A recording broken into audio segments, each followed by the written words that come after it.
असुविधा एटिकार अड़ुआ पंचायत आमर अड़ुआ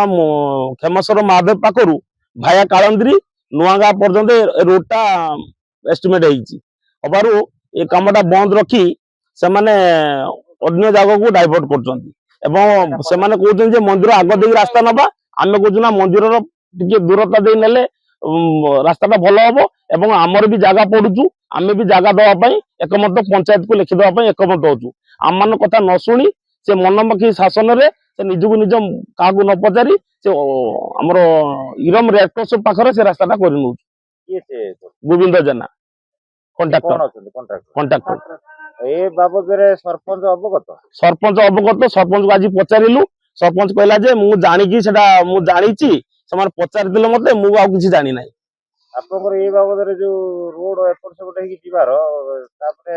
कमिटी गठन करिकि गोटे करते निष्पत्ति करते ना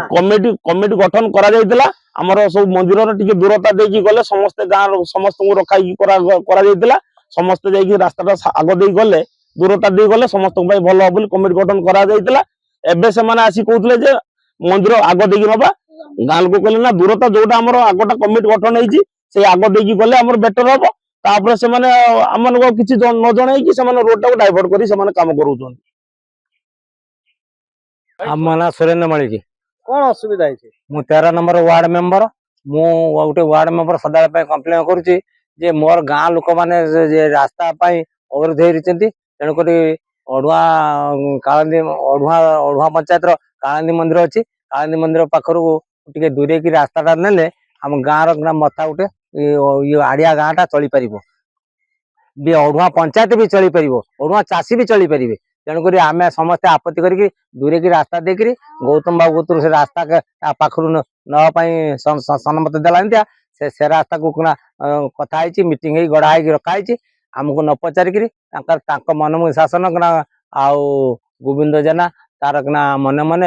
3 दिन है माटी पकईकि से गोटे मरम जेसीबी आणिक मरम पकईकि तार कही से बाटे ये 8 लाख टका काम कटे देकर काम कौन डायबिस कर नहीं गला आज जाइए आम उपस्थित देखिक काम बंद कर कौन पंचायत से काम माने चाणा अड़ुआ बाणा इरम